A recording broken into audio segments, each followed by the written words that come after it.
Hey there, everyone. Welcome to Jack Pine Savage Outdoors. So, we haven't really created a lot of content in a couple of weeks, and a lot of it's because fish season switched over from steelhead to game fish like muskie and walleye and whatnot. Another reason is for the very thing that I'm leaning on. So, I blew up the motor to my boat, and Dallas, as you'll see in later videos, bought a brand new boat. It's really nice. It's going to allow us to go on rivers and stuff like that. But this has always been a Great Lakes boat to get down deep for lake trout and salmon when they run, and really be able to go out into deep water, kind of offshore into Lake Michigan and Lake Huron. So the plan is to put another two-stroke on this. This was originally a 1987 Force 85 that was on this, and something's wrong with the power head. It's leaned out, lean sneezing, doesn't run right, leaks fuel out of the carbs. Not a lot of parts available for Forces anymore, so here I am trying to scramble and figure out something. I did find a 1994 Evinrude V4 90 horse two-stroke with the VRO disabled on it, and that's what we're going to try to get on this thing. It's comparable in size, and it's a little bit heavier than the Force, but I think it'll definitely get the job done. The question is, does all this stuff marry up? So I got new control cables coming. I have to put new controls on it. The motor that I have came from a Boston Whaler center console, so I'm going to have to convert that over to a side console for the bluefin. I got a used part for that that I'll show you here in a second. And I have the original motor taken off, as you can see, and I have the new motor on a homemade motor stand, and hopefully I'll be able to marry them up nicely.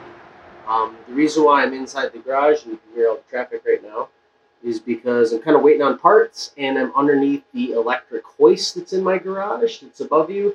And that's going to allow us to kind of marry those two things up, the motor and the boat.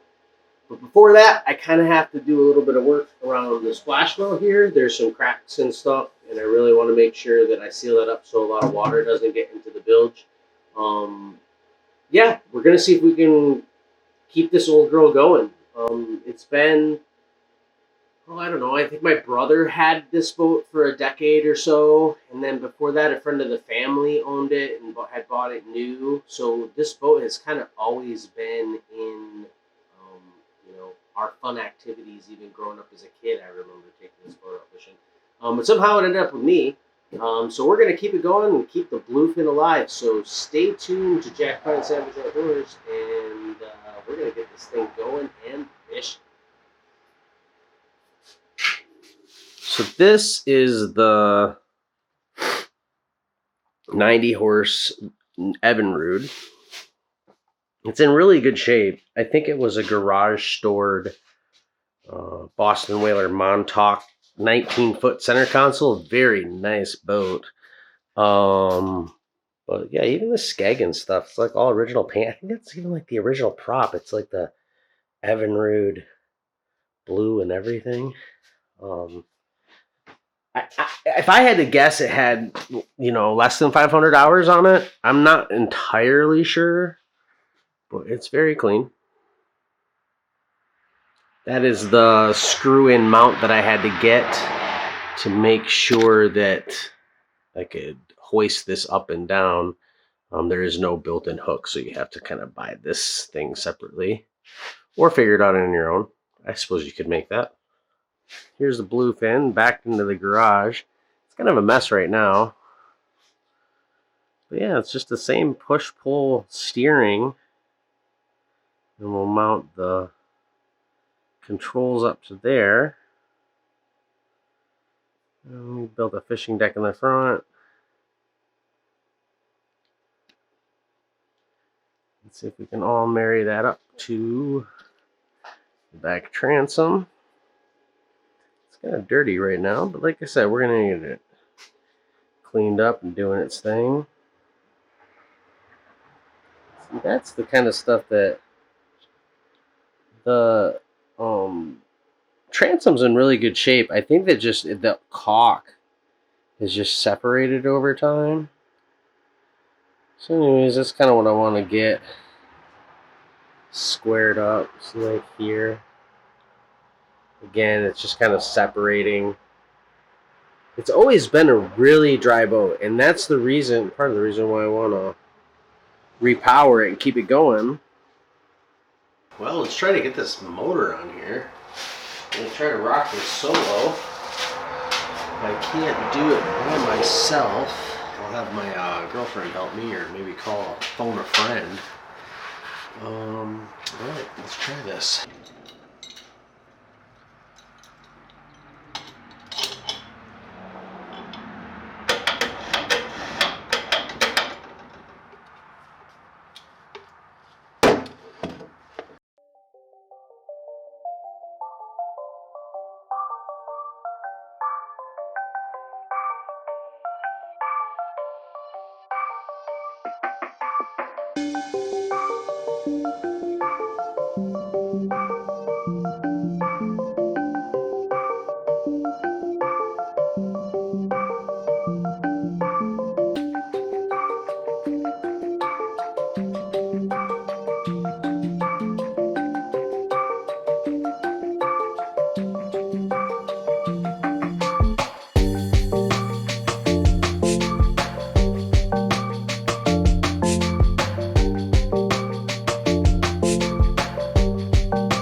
You get the wiring harness installed, that trim harness installed. Get all the cables routed. I think they just kind of come through here. And then steering. I'm sorry, the shift cable and the throttle cable. I think it got a little bit too much cable, but we can work around that by being creative with the way we route it. Then we'll get her mounted up inside. What we're trying to accomplish here is this control box mounted, but it's pretty big. So I kind of had to use a spacer in between to get it away from here. So just use some 4-inch stainless steel bolts and kind of, put them through. I use big fender washers on either end and just kind of sunk them through. Then that gives me enough forward to shift. And so on. And also allows me to use the neutral lever and turn the key. Well, with my right hand. And yep, so onward and upward. It's starting to get kind of rainy out. We're going to keep going through it with this beautiful blue tarp.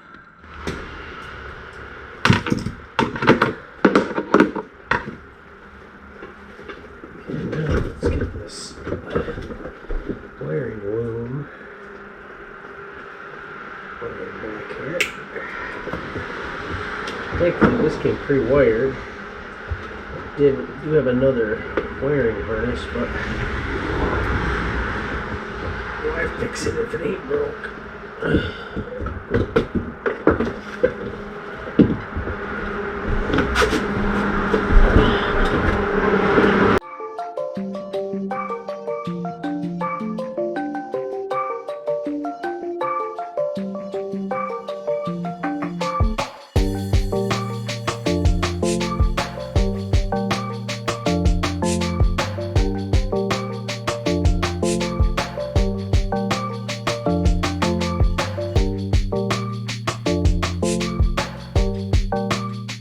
Beauty of these old guys is these old two-stroke systems. There's not much to them. I mean, the tilt is basically 3 wires.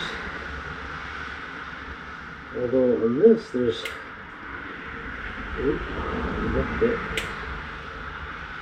5-pin,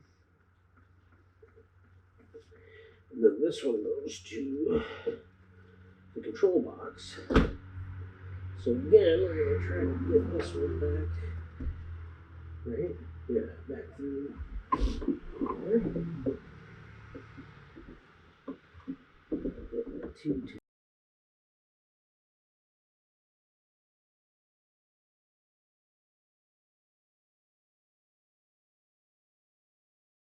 And then eventually we'll get like all this cinched into one. And then get like a loom around it to kind of protect it. The wire harness in place right here. Get this up again.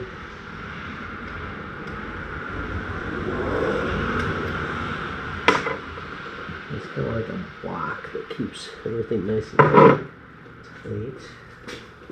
Tweet.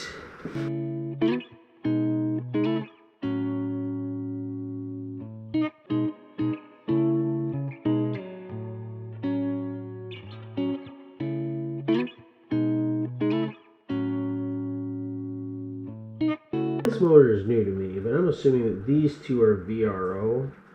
We're not doing oil injection, we're just going to do mixed gas. But we'll see how all that works out.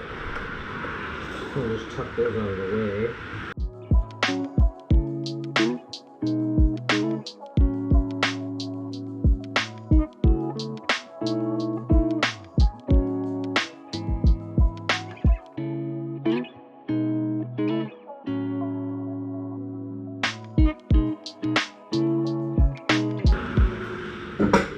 I have never started this motor before. It is new to me.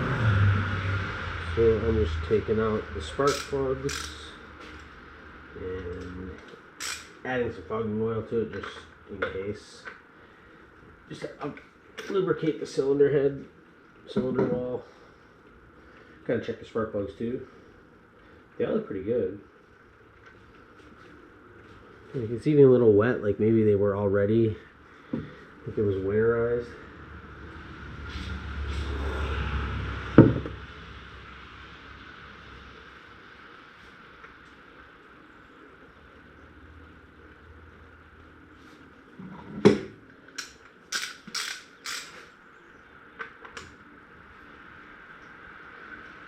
So yeah, harness, trim, plugs in, got some fog and oil in there just in case. Starter, if I tap-a-roo. Looks good to me. I don't know about all the slack and stuff. Let's just see. Well, I think that's pretty good news. There's the tilt works, the trim works, the steering works, the controls work. It turns over, it backfired, which was exciting. Now we just got to get some fuel lines hooked up to it. I'm going to put a water separator in it just to be careful. Do the electrical system so all the lights and whoozy what's works, and then get the fish finder working. And yeah, we're close, bud. We're close to getting the bluefin back. So yeah, maybe next day. We're gonna swap out this bilge pump, which I was gonna do anyways, but check this out. This is why you do wiring correctly in a boat. Look how melted that is. It's crazy.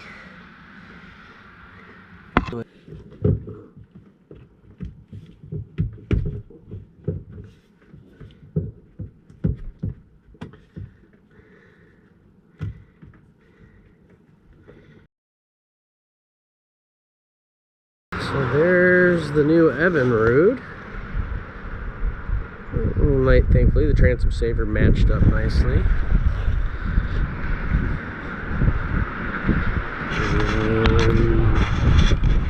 New controls. Got that spacer in the previous video. Got that bucked away from the side a little bit. And that void in the dash, we're going to put the tilt and voltometer and RPM gauge. Hopefully that'll marry right up. But there's the steering, nice and parallel to the transom. And there's the bend in the wire. It kind of looks shorter but squattier than the Force, I think. But yeah. It seems to all be working. Tilt trim worked, fired it up, turned over, get the electrical going.